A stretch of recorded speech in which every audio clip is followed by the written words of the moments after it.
Sono Sebastiano Baghino, sono il responsabile dello sportello startup di Sardegna Ricerche. L'esperienza quotidiana di confronto e dialogo con i team imprenditoriali e le startup innovative ci restituisce una verità molto semplice. Fare impresa innovativa è complicato e anche rischioso.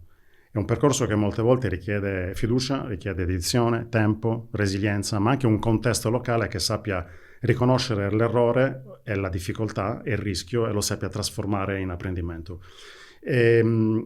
Lo sportello startup nasce proprio con questa missione, nasce con l'obiettivo di accompagnare i team imprenditoriali innovativi e le startup innovative nelle fasi critiche del percorso di validazione e di scoperta imprenditoriale, restituendo un ambiente in cui sostanzialmente questi interlocutori, che siano appunto imprese costituite innovative o team imprenditoriali, possono trovare una pluralità di opportunità, strumenti finanziari, servizi qualificati, piattaforme tecnologiche condivise, ma anche occasioni di networking, confronto, tutte opportunità che hanno la finalità di trasformare un'idea potenzialmente innovativa in un'impresa sostenibile e competitiva. Quanto al disegno degli strumenti finanziari, sono stati progettati per abbracciare un arco temporale di sviluppo e di validazione che va dalla generazione dell'idea sino alla fase di scale up, quindi un continuum di opportunità che vanno dalla ideazione, quindi concettualizzazione dell'idea, alla prototipazione, sino ad arrivare al go-to-market e anche all'affermazione sul mercato in ambiente più grande. Correntemente con questo disegno, nell'ultimo periodo, sono stati pubblicati diversi strumenti finanziari. Il primo è sicuramente quello che si colloca vicino alla generazione dell'idea, è rappresentato dal bando Insight, che è rivolto a team di persone residenti in Sardegna che non sono ancora impresa, che si propongono a Sardegna Ricerche con un'idea potenzialmente innovativa. Quindi decidono di iniziare un viaggio di scoperta imprenditoriale, di acquisizione di quegli elementi, appunto quegli insight,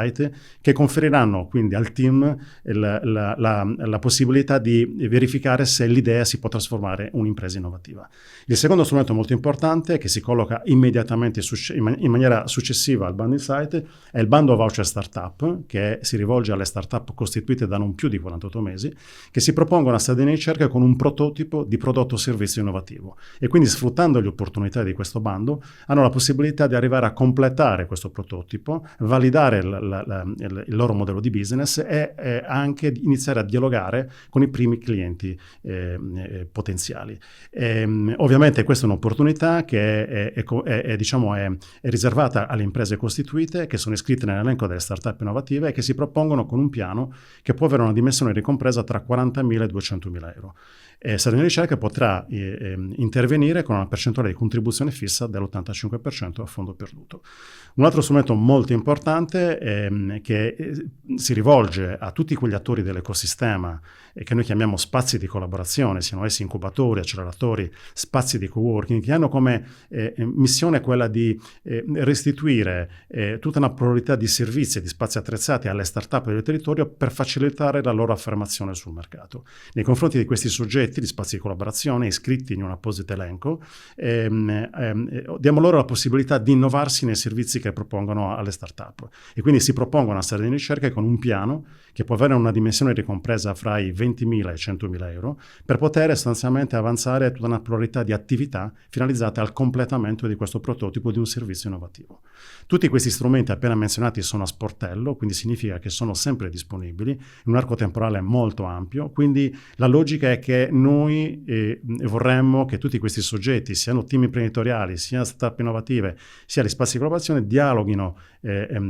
ancora prima della candidatura sugli strumenti in modo tale da verificare se le loro esigenze di sviluppo sono coerenti con quanto previsto dai singoli avvisi pubblici.